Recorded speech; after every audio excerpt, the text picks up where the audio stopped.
sé ustedes, pero yo sigo con muchas dudas acerca del Batán. Y mi principal duda tiene que ver con cómo se va a pagar, a quién se le va a pagar y por qué a ellos se les va a pagar. Y esa duda, pues no es una cuestión que se hable mucho, ¿no? Como que nos vamos más al fondo de que si es viable, que si no es viable, que si lo quieren en México, que si no lo quieren. Bueno, yo lo único que estoy preguntando es los próximos 30 años de Querétaro.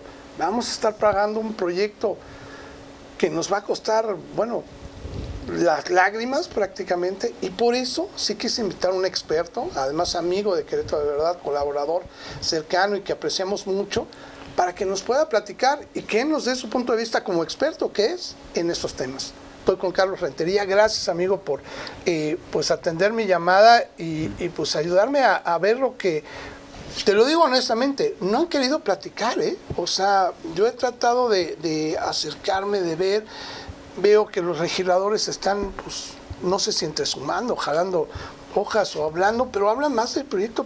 Pero ¿y cómo se va a pagar esto? Es una cantidad, bueno, para mí es inverosímil, es muchísimo dinero. Quiero preguntarte, número uno, ¿cómo funciona este financiamiento que dicen que no es deuda? A final de cuentas, y eso es lo que más me sorprende. O sea, ¿cómo no va a ser una deuda si tengo que pagar algo? A lo mejor entiendo este gran problema que siempre he dicho, ¿no? Entre la legalidad y la justicia hay una brecha muy grande, con el tamaño de un cañón. Y decir que no es deuda, algo que vamos a tener que pagar a fuerzas, por eso te quiero preguntar, ¿cómo funciona esto? Mira, el esquema, digamos, de forma muy didáctica, es una asociación público-privada. Es, David, un nombre muy elegante. Sí, no, APP. APP les llaman. Sí. Pero estas APP se generaron en el año 2012 en la legislación federal y en la legislación local en el 2015, pero es una forma muy elegante, David, de llamarle concesión. ¿Sí? Uy, sí. Hay un libro muy interesante de esa palabrita que cómo les incomoda en gobierno, ¿eh? Sí. No, fíjate, hay un libro muy interesante que se llama México, País de Mentiras. Les recomiendo ampliamente que lo lean. Y diseccionaba cuál era la política mexicana. Y decía que nos encanta ponerle sinónimos a las cosas. Se llaman inundaciones, se llaman encharcamientos, no se llaman deudas, se llaman obligaciones de pago. Entonces, nos encanta en México poner una serie de nombres elegantes a las cosas, pero el tema de las concesiones es que estaba tan quemado el término que empezaron a generar las asociaciones público-privadas que tú cuando las ves en esencia es prácticamente lo mismo. Es cuando el gobierno reconoce que no tiene la infraestructura o el dinero necesario y tiene que ir con un particular para que el particular o me preste servicios a mí como gobierno o se los preste directamente a la ciudadanía en sustitución de una función de gobierno. Dime si eso no es... Es una concesión. Es una concesión. Es una concesión. El primer mito Estoy que vamos concesionando a alguien más a que haga el servicio que tengo que hacer. Con algo que es, con un nombre elegante. Segundo, ¿es deuda o no es deuda? No, bueno, o sea, si te obligan a pagar durante 30 años... Pues mira, lo que nos dice, vamos a recurrir a hoy muy cuestionado presidente de Estados Unidos, Donald Trump, que basó su campaña en decir, regresemos al sentido común. ¿Sí? Ok.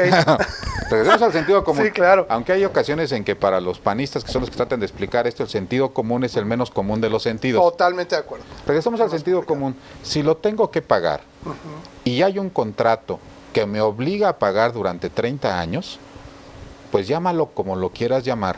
Es deuda. Efectivamente, la normatividad y el argot financiero se hace una distinción entre deuda y obligación de pago.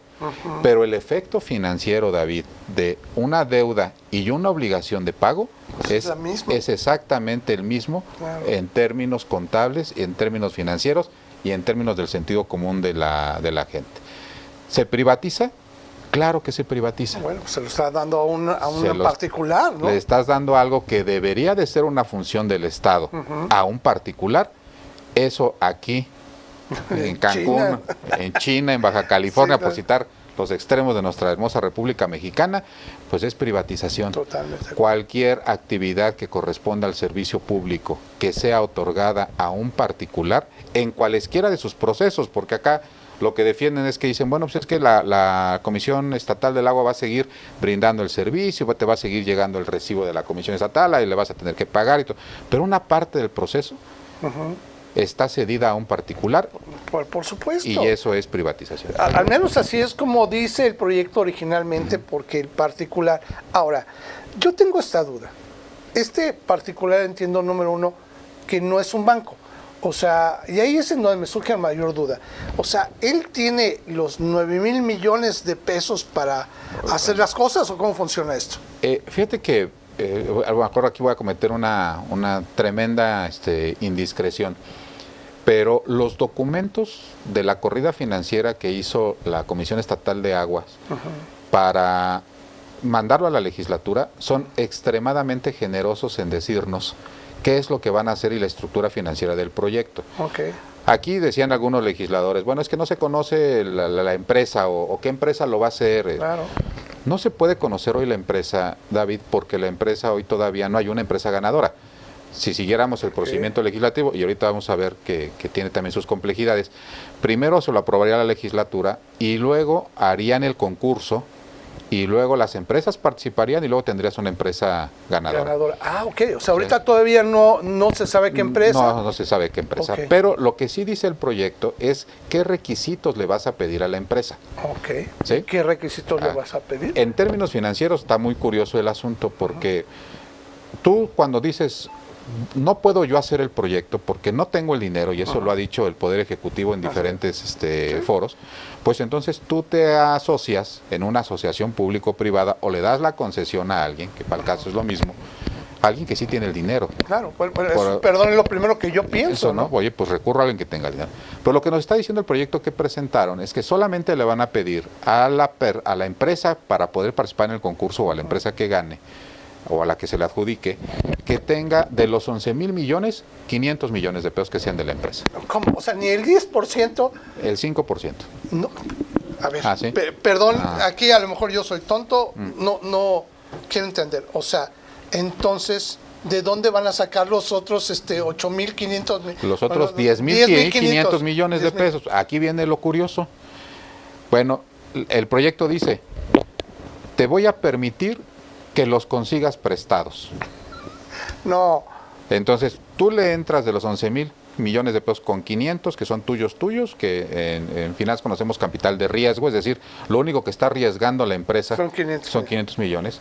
Y los otros 10,500, puedes ir al banco o a una institución financiera que te los preste. ¿Sí? Pero cuando yo hago el cálculo del dinero que yo te voy a estar pagando mensualmente, a ti particular, pues te reconozco los intereses y los costos financieros del dinero que tú pediste prestado, David. Te voy a permitir que los consigas prestados. No. Entonces, tú le entras de los 11,000 millones de pesos con 500, que son tuyos, que en finanzas conocemos capital de riesgo, es decir, lo único que está arriesgando la empresa son 500 millones. Y los otros 10,500, puedes ir al banco o a una institución financiera que te los preste. ¿Sí? Pero cuando yo hago el cálculo del dinero que yo te voy a estar pagando mensualmente, a ti particular, pues te reconozco los intereses y los costos financieros del dinero que tú pediste prestado, David, que a final de cuentas te va a trasladar. Por supuesto. En los costos. Pues ahora, sí, hasta los intereses te va a trasladar. La comisión por apertura, los intereses, o sea, de los 11,000 millones, David, que son los primeros que se invierten en los primeros 3 años del proyecto, recordemos que es un proyecto a 30 años y dicen, en el periodo de construcción del proyecto son 3 años. Sí. Tan solo hay cerca de 900 millones de pesos ya de pago de intereses. No, bueno. No, o sea, bueno, y de comisión por apertura y y una serie de gastos financieros que va a tener el particular, que le reconoce en las corridas financieras la Comisión Estatal de Aguas para decir, oye, pues como te di el proyecto y tú no tenías el dinero, entiendo, pobrecito empresario. Sí, no lo vayas a tronar, ¿no? Tú ve a pedirlo al banco y yo te reconozco pues que tienes que ganar una parte de la utilidad y tu costo financiero de un riesgo que tú no estás corriendo. Ahora, ¿cómo lo ligan? Perdón, Carlos, perdóname interrumpirte porque en serio... a ver, yo te lo digo como un simple ciudadano, pero ¿Eso no suena una alevosía y ventaja de parte de un empresario? Es que todavía no termina ahí el asunto. Me lleva. No, bueno. Ahora, ¿cómo garantizamos el pago? Claro, pues sí, o sea, ¿Sí? ¿cómo le vas a hacer? Entonces ahora ya vemos lo que ha estado señalando la diputada Gallo del PT, donde dice, a ver, en el decreto, este andamiaje financiero no se sostendría. Claro. Es decir, al particular el banco no le prestaría los 10.500 millones de pesos si no presenta un decreto totalmente cargado del lado del particular diciendo la garantía de pago, David, son, y dice el decreto, un porcentaje suficiente, ni siquiera te dice qué porcentaje es, pudiendo ser todo, de los ingresos de la SEA. No, podría ser el 98%. Pero ahí viene todavía lo interesante. Los ingresos de la SEA, para garantizar el pago, ahora van a llegar a la SEA y la SEA los va a tener que depositar en un fideicomiso. ¿Sí? Y eso es como para nada más sustentar, claro, como dices, ¿no?, tú, la infraestructura. Pero vuelvo a repetir. Ahora, pero fíjate, este fideicomiso lo que va a hacer es, ya tiene todos los ingresos, el porcentaje que diga la SEA que es suficiente, los va a tener ahí cada mes. Y entonces, lo primero que va a hacer el fideicomiso es pagarle al empresario. Y lo que sobre, se lo va a dar a la SEA. Pues claro que es un esquema financiero que está bien amarrado. Y si algún día, David, no fueran suficientes los ingresos de la SEA, ¿qué dice el decreto que quieren que apruebe la legislatura? Sobre los ingresos del gobierno, ¿no? Las participaciones federales presentes y futuras que le correspondan al Estado como aval de la SEA. Por 30 años, ambos fideicomisos firmados de manera irrevocable. Entonces, me parece que aquí ya nos da una expectativa de por dónde va el asunto del Batán, el asunto real, ¿no? Y te pongo dos preguntas, y vuelvo a insistir, ciudadanas. Número uno, bueno, la empresa que resulte ganadora, se sacó la lotería. Bueno, no deja la lotería, se sacó 10 loterías, ¿no? Porque con una inversión como es el 5% ya tiene amarrado por 30 años toda la operación, todo lo que tenga, una utilidad grande. Vaya. Por otro lado, ¿qué va a pasar, bien lo dices, si no alcanza con los ingresos de la SEA? Que si bien algo que hemos criticado aquí, la SEA luego tiene problemas de cobranzas, tiene problemas de fugas, tiene bastantes asuntos, yo creo que tendrán ahí calculados sus números, no lo dudo, pero si no alcanza, entonces a quitarle al gobierno, que el gobierno lo ocupa para el desarrollo del mismo Estado. Bueno, ahí te va otra que no han alcanzado a aclarar. ¿En qué se basa el tema de que dicen que es un proyecto autofinanciable? Bueno, en los propios documentos de la SEA dice que hoy hay cerca de 100% de las tomas y el 94% son tomas domiciliarias. O sea, es decir, la mayor parte de los consumidores de agua son casas. Y estas casas pagan en promedio 13 pesos con 56 centavos el metro cúbico. Ahorita, más o menos. Una casa en promedio, David, la tuya, la mía, la que nos están escuchando, en promedio, consume 20 metros cúbicos al mes. Es correcto. O sea, más o menos estamos pagando de 20 por 13, 300 y tantos pesos, 350. Más con 200, todos los servicios, que te ponen 500 pesos. Más o menos en promedio. Sí, claro. Pero en promedio es el 13.56. El mismo documento dice que el agua, para que sea financieramente viable el proyecto, tiene que costar 45 pesos el metro cúbico. Y entonces, ¿no, que no iba a haber un incremento? Entonces, ¿qué pretenden incrementar? Yo no sé de dónde sacan ese dato de que no va a haber un incremento. En serio, no son datos que nosotros estemos ni deduciendo, ni procesando. Está explícito el dato en el documento. Dice, para que el proyecto financiero sea posible, o sea, para que los ingresos del proyecto pudieran equiparar los gastos, entonces el agua tiene que venderse en 45 pesos metro cúbico. 3 veces más de lo que se paga ahorita. Pero por el otro lado sostienen que no va a subir la tarifa. Entonces, uno de los dos enunciados, David, es falso. Claro, ¿sí? Está incorrecto. Ahora, políticamente, ¿qué es lo que va a suceder? Pues está muy sencillo ahorita decir, no va a subir, porque cuando tenga que subir, ya no van a estar ellos. Claro, ¿Sí? no le va a tocar al gobierno que... Bueno, esto que ya, haya entrado, esto ya claro. pasó. Sí, porque faltan los 13 años de construcción, claro. Bueno, ya pasó. O sea, ni siquiera dicen, oye, estás fantaseando y estás diciendo cosas que no sucedieron. No, a ver, Francisco Garrido Patrón. Vámonos a la historia de quienes estuvimos en aquel entonces en contra de la forma del financiamiento del Acueducto 2, David. Sí. Francisco Garrido Patrón implementa o le vende la idea a los empresarios queretanos del tema del impuesto sobre nómina que no existía en Querétaro, Sí, David, sí.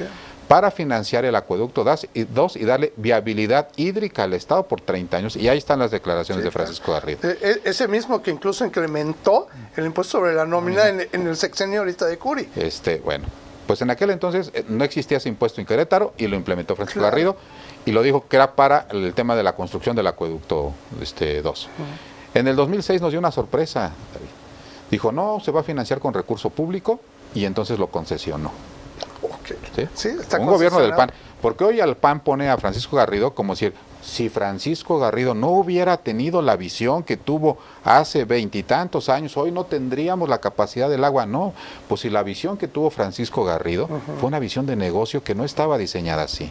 Claro. Y que hoy los únicos que hicieron el negocio fueron los particulares con algo que se pudo haber construido, financiado con un impuesto que hoy sigue existiendo, que es el impuesto sobre claro. nómina. Entonces, me parece que hoy, cuando dicen que no hay dinero para poderlo hacer, pues nada más hay que ir al origen del impuesto sobre nómina. Y me parece que si se hubiera destinado, Claro. como se dijo en aquel entonces, no bueno, tendríamos ninguno claro, de estos alcanzaría perfecto, ¿no? de estos problemas, ¿no? Y más aún sobre el costo. Hay un dato que yo tengo que me sorprendió y que te quería preguntar también sobre esa viabilidad. Ya nos dejaste, no digo claros, a menos de mí me dejaste espantado de lo que está pasando financieramente. Creo que es mucho peor de lo que imaginaba. Pero también hay otro dato. Si bien yo sé que casi el 70% del agua que se recibe aquí en Querétaro se utiliza ni siquiera para la industria, se utiliza para las tierras, para sembrar prácticamente. No me explico bien luego esa relación de que quieren, pues digo, perdón, ¿cómo lo voy a decir? A lo mejor muy amarillo, vamos a decir, nos quieren dar de beber agua de drenaje. Y entonces no sería mejor dárselo eso a la siembra y liberarnos con el agua que normalmente tenemos. ¿Por qué está pasando este proceso? ¿Y por qué este proceso, no sé, lo ven viable cuando, pues yo me pregunto si alguien se animará, pues como dicen, ya cuando tienes sed, pues toma lo que sea, ¿no? Pero, o sea, ¿en serio nos van a dar de esa agua? A ver, te la voy a poner todavía más sencilla y para que termines de espantarte. Ok. ¿Sí? En los propios documentos de la CEA establecen una metodología que todos los que hemos diseñado políticas públicas le llamamos la matriz del marco orológico, que no es otra cosa, David, más que lo que le conocemos en resumidas cuentas como el árbol del problema. ¿Sí? Tú dices, bueno, el árbol del problema es que en el centro digo, falta agua. En la raíz digo, pues, ¿por qué falta agua? ¿Sí? Y luego arriba pongo las causales o los problemas que me genera la falta de agua. Entonces digo, falta agua. Entonces, en el análisis que hace el propio gobierno del Estado dice, falta agua por 3 razones. ¿Sí? Una, porque los mantos freáticos se están agotando, lo es cierto. Razón número 2, porque la población se está incrementando. ¿Sí? Y razón número 3, ¿sí? Porque tenemos el 50% de fugas de agua. Sí, es real. ¿Sí?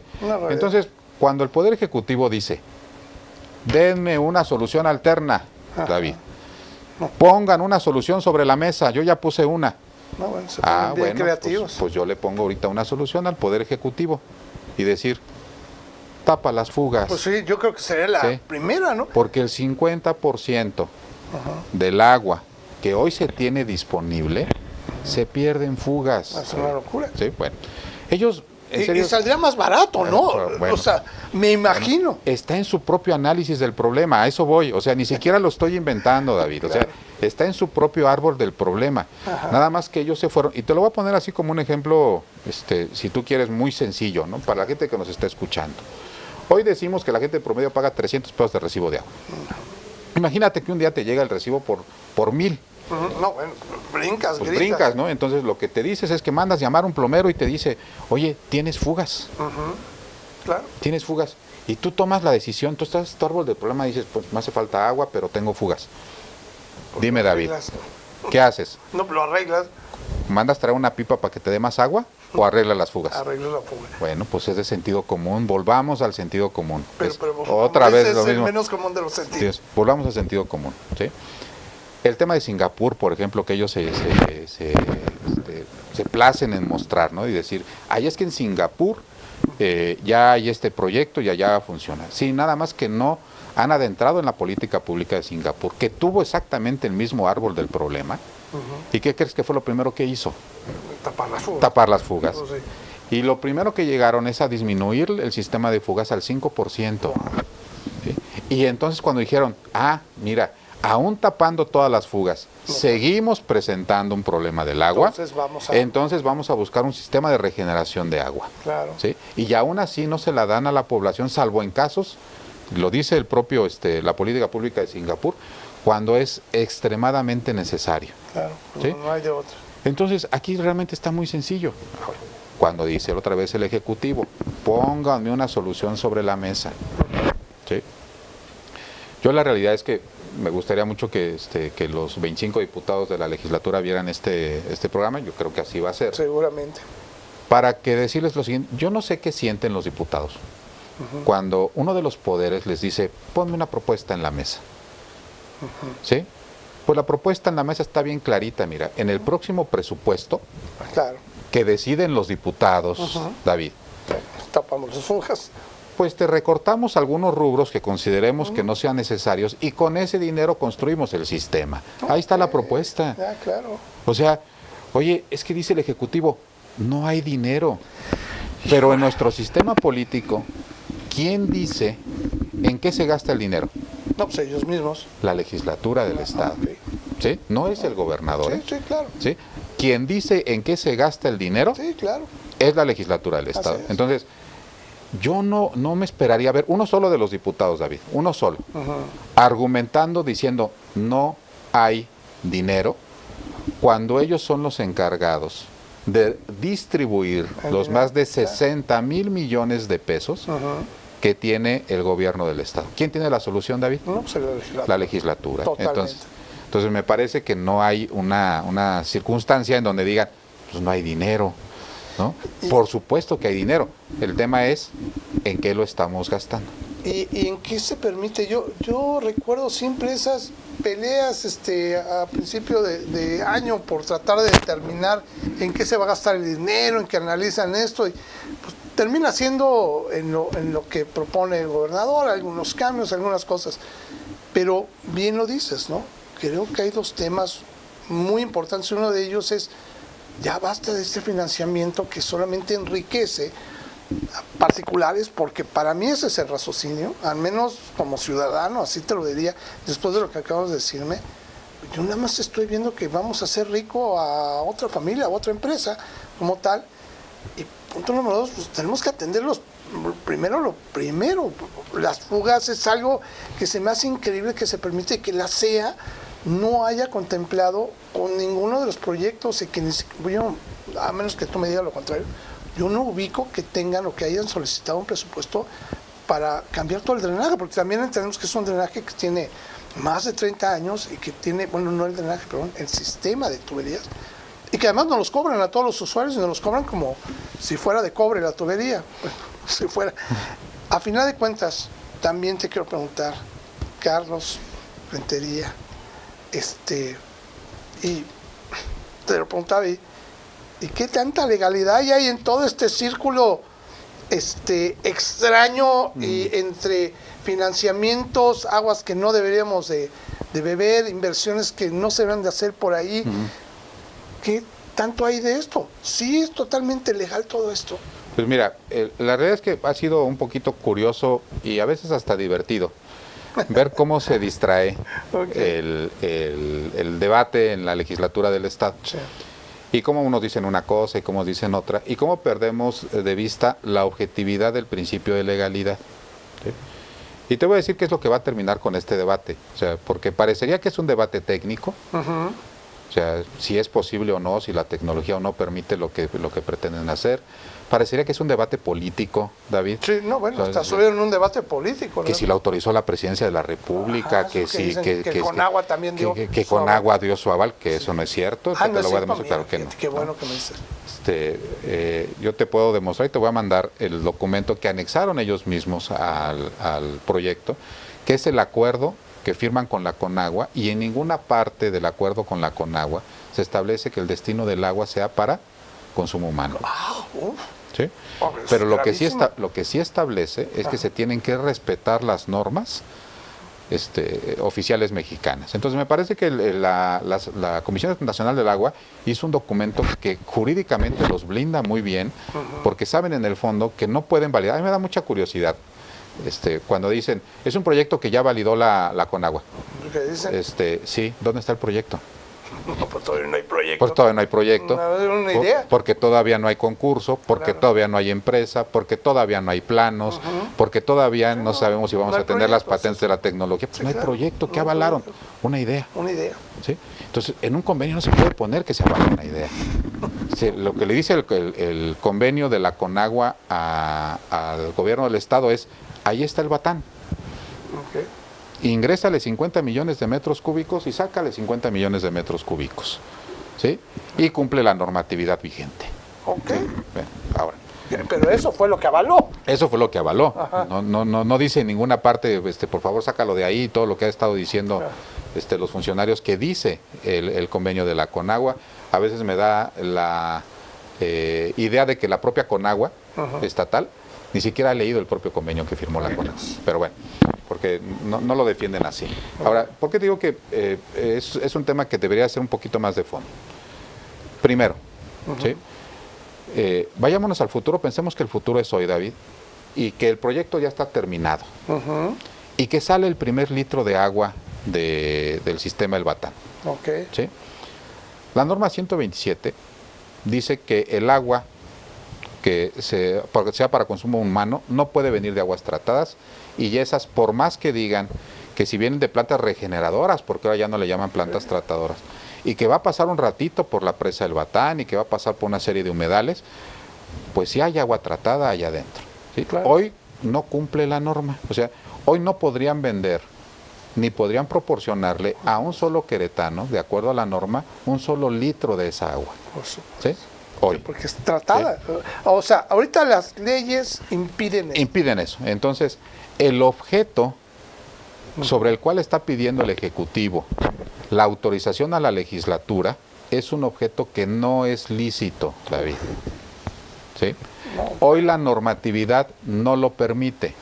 Si primero cambiaran la normatividad y después pidieran la autorización, estoy de acuerdo. O sea, hoy lo que debería de haber hecho la legislatura es analizar lo que le están pidiendo. Para ver si cambian la normatividad. Y decir, oye, hoy me estás pidiendo regenerar agua para consumo humano. ¿Qué dice la normatividad? Que no se puede. ¿Sí? Sí. Bueno, entonces me estás pidiendo una autorización para un objeto que no es lícito. Todos los que pasamos nuestra clase de kinder de derecho sabemos que esto va a terminar en un contrato de asociación público-privada, y que los contratos, uno de los elementos importantes para que sean legales es que el objeto del contrato sea lícito. ¿Sí? Sí, no claro. lo hay. Oye, Ahora, y espérame, ahí deteniéndome un segundito. O sea, entonces que la pretensión es primero determinar el proyecto y posteriormente legalizar el hecho que podamos tomar aguas tratadas. Parecería ser que sí. Bueno, hubo un evento en la Conagua hace unos días aquí en Querétaro y anunciaban que están trabajando sobre una gran reforma a la ley de aguas nacional. Porque debe ser un tema que debe estar incluido en la actualización de las normas, David. Yo creo que se debe de normar este proceso científico que dicen que ya existe. ¿Sí?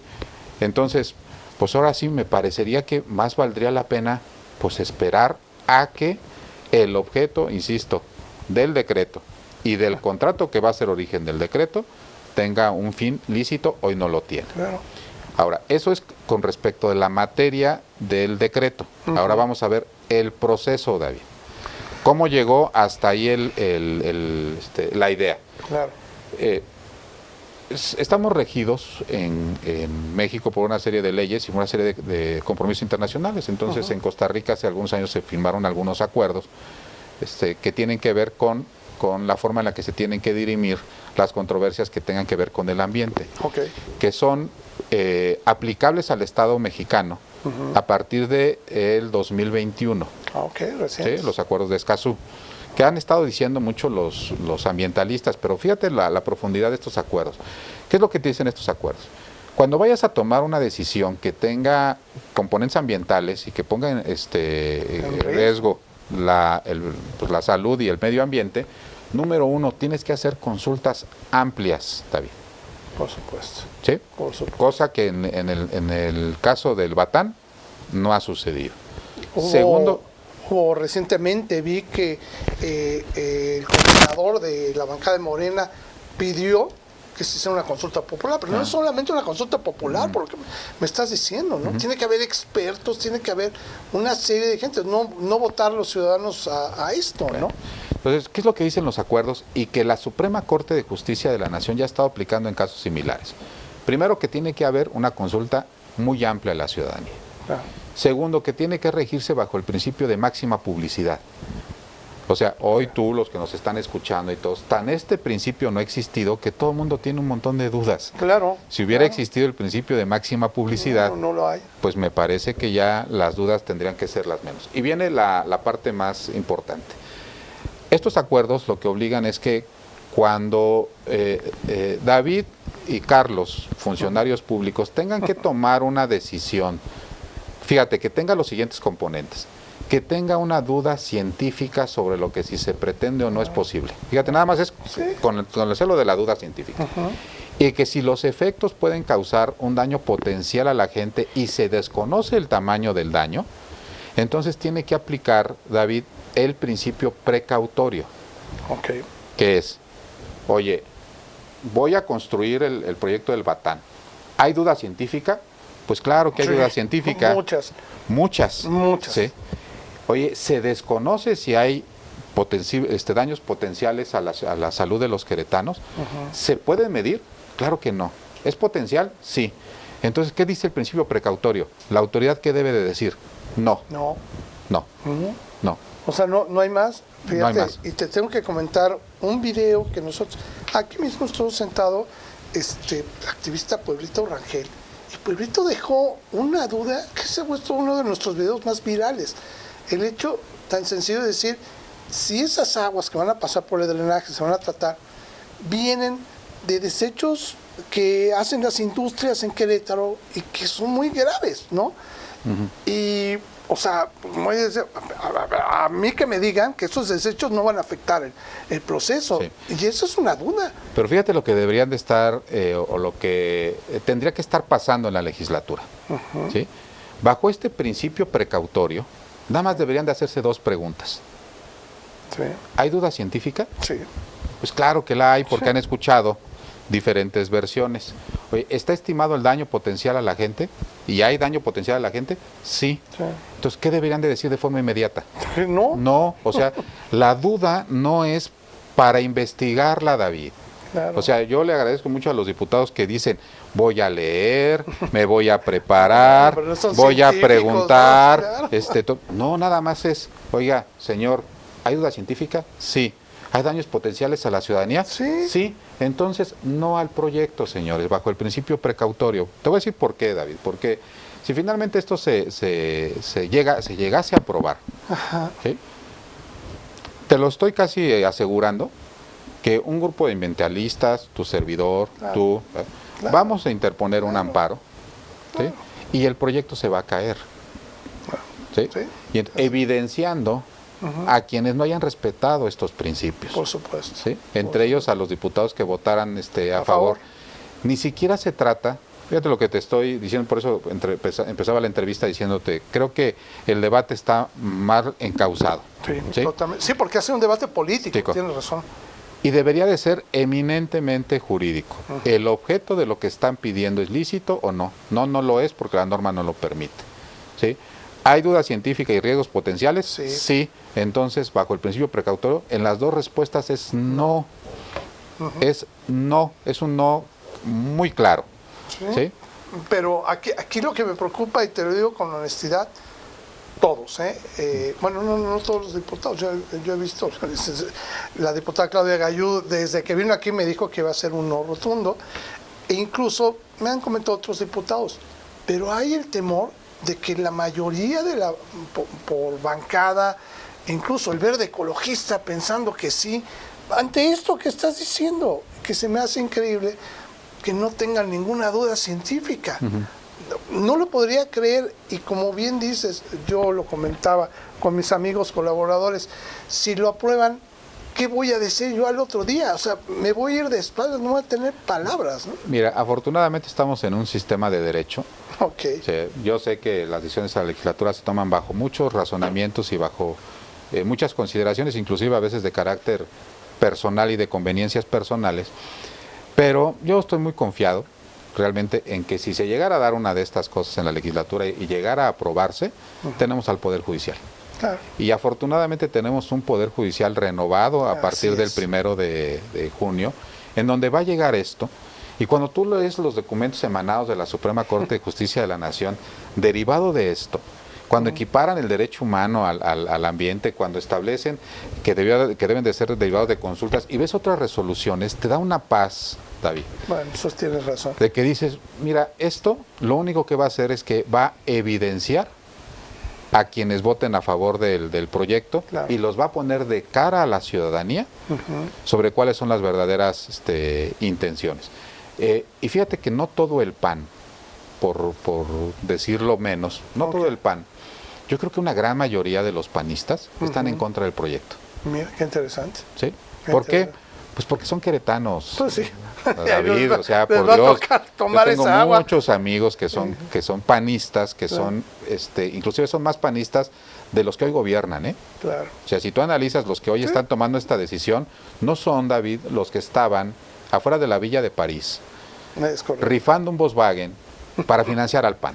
Es correcto. Ellos no son los que estaban ahí. Entonces me parece que hay un ánimo panista que sabe que esta decisión política para ellos es un dardo cargado de veneno para el panismo queretano, claro. Para el queretano, claro, porque sí tenemos una cultura del tema del agua, David, muy arraigada, y yo no he visto, digo ya hablando en términos ahorita mercadológicos, que seguramente tú eres experto en el tema, en ninguna de las páginas, ni la del gobierno del Estado, ni la de la SEA, ni de las que hablan a favor, ni de las que hablan en contra, no encuentras más del 3% de comentarios positivos al proyecto. Tiene un gran rechazo social. Correcto. Y eso los panistas de adeveras lo saben y no están de acuerdo. Claro, lo saben. Y a final de cuentas, mira, lo dices muy bien, más allá de los panistas, yo creo que la gente que es queretana y que ha estado aquí arraigada, yo siempre lo he dicho, el monumento al agua más importante que incluso me reconocen amigos en el extranjero es el acueducto, ¿no? Entendiendo lo que pasa aquí, va a cumplir 290 años ahorita en octubre. Y el punto es que entienden que si eres queretano, lo que más debes de cuidar es el agua. Y este proyecto no es un proyecto de cuidar el agua, es un proyecto que es como que lo contrario a cuidar el agua, sino de tratarla y dárselo a los ciudadanos verdaderos de Querétaro con un riesgo de salud claro. Mira, yo reconozco, por ejemplo, que el presidente del Comité Estatal del PAN es un hombre inteligente, Martín Arango. Hoy lo veía en una entrevista en Presencia Universitaria. Y la realidad es que se le siente incómodo al defender el asunto porque, fíjate, se va a dar otro fenómeno. Yo insisto en que esto no va a suceder porque va a haber instrumentos jurídicos que van a impedirlo. Pero vamos al universo paralelo en donde esto sí pasara, ¿no? Universo Marvel paralelo. Un universo Marvel paralelo donde esto sí sucede. Sí hay zonas de la gente más rica de Querétaro, ¿sí?, que tiene sus propios pozos. Sí, claro. David. No van a querer esa agua. Ni les llega. O sea, sí, el campanario tiene sus pozos, el campestre tiene sus pozos, Juriquilla tiene sus pozos. Muchos de los fraccionamientos de clase alta tienen sus pozos. Hasta presas tienen propios. Entonces, pues, ellos ven el proyecto del Batán, pues lo ven desde las gradas. Entonces, imagínate en el Querétaro de 4 o 5 años cuando se esté jalando, y que tengas tú que comprar una casa o uno de tus hijos o alguien venga, y entonces vas a encontrar un diferenciador y te van a decir, en este fraccionamiento tenemos agua de pozo. Claro. Y en este viene de agua del Batán, ¿sí? Agua tratada para consumo humano. Y la diferencia entonces, igual de plusvalía, de calidad de vida, ¿no? ¿Qué cosa? Ya hablando de izquierda o de derecha o de progresismo, esta es una política pública regresiva. Sí, claro. David. Claro, es una política pública regresiva. Va a privilegiar a los que privilegiados están y va pues a poner en condiciones de desventaja a los que hoy están en desventaja. Sí, entonces, posiblemente hasta dañándoles la salud, ¿no? Desafortunadamente, los que van a tener un riesgo potencial en la salud, porque hoy todavía no está clarificado y por eso la respuesta tiene que ser no, son las clases populares. Carlos, yo te quiero pedir, y bueno, siempre te lo pido, que sé que se va a votar prácticamente esta semana, este proyecto, bueno, han estado tratando de hacer alargamientos y cosas, pero entenderé que esta semana, ojalá pudieras estar con nosotros a inicios de la que sigue, para el análisis de lo que se votó, de lo que se habló arriba, porque creo que también va a ser muy importante, ahí sí políticamente, ahí sí lo refiero políticamente, porque la defensa de lo que hagan es lo que creo que será un aparador perfecto para el ciudadano, de entender qué estaban defendiendo uno y qué está defendiendo el otro. ¿Te parece? Sí, mira, más allá del tema, insisto que esto no jurídicamente no va a trascender.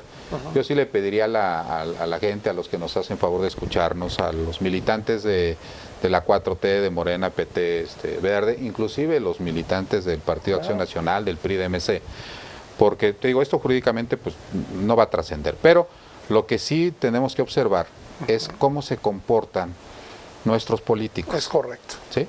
Va a ser una vitrina en donde ya no va a haber caretas, David. Sí, no, o sea, ya no va a haber una forma de ocultarse, ya no va a haber una forma de que las abstenciones sean, no sé, no supe. Claro. De que quienes se han pronunciado a favor pues han sido muy valientes, la realidad, y van a absorber el costo político. Entonces, exacto, van a ser muy valientes porque les va a afectar. Porque, bueno, tú eres periodista, esa no va a ser mi chamba, pero ¿quiénes de los aspirantes al gobierno del Estado, de ambas fuerzas políticas, se han pronunciado a favor o en contra? No, bueno, hasta ahorita todos han mantenido así como que no sé ni qué decir. Pues me parece que eso es un excelente escenario para poder decir. Y quienes tenemos alguna aspiración para el gobierno del Estado en el 2027, queremos que nuestra posición quede muy clara, con datos, para que de aquí en frente le digamos a la ciudadanía, este fue mi posicionamiento y esto es lo que yo creo que debe de pasar, ¿no?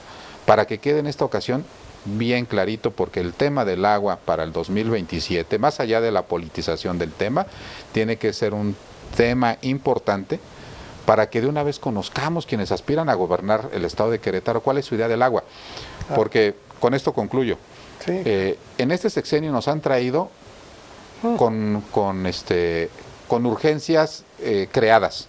Así es. Al principio nos dijeron, no, la movilidad, la 5 de febrero. Y después dijeron, no, la prioridad es la energía. Pues endeudamiento para energía que nunca se usó. Que nunca se, pues por lo menos no sabemos el destino. Claro. Y luego, fíjate que el tema de urgencia era el agua. Era. Oye, pues entonces, ¿qué no debiste de haberlo puesto al principio? ¿Al principio? Claro. Claro, eso también se ha mencionado mucho y que no se ha hecho. Entonces me parece que esa es una vitrina muy importante para que los políticos en el 2027, sobre todo los que aspiramos a alguna posición del Ejecutivo, tengamos muy claro, en particular, qué es lo que tenemos o cuál es nuestra opinión sobre este tema. Y como bien lo dices, va a ser una vitrina muy interesante para ver los posicionamientos, incluso las abstenciones, que seguro va a haber, que me va a parecer increíble que haya abstenciones, pero bueno, seguro va a haber. Creo que hasta esas tendrán una información muy clave para que tomemos buenas decisiones en lo que viene para Querétaro. Carlos Rentería, esta es tu casa, te agradezco muchísimo que hayas venido. Ojalá la siguiente semana podamos volvernos a verte. Cada vez que sea necesario. Muchas gracias a todo tu auditorio. Gracias mil, amigos de Querétaro, ¿verdad? Pues bueno, ya lo escucharon. Yo estoy seguro que, bueno, dudas nos las aclararon bastante, pero si tienen más, estoy seguro que Carlos directamente les puede contestar a través de nuestras redes sociales y también a través de nuestro sitio web queretodeverdad.mx. Que tengamos un extraordinario día. Hasta pronto.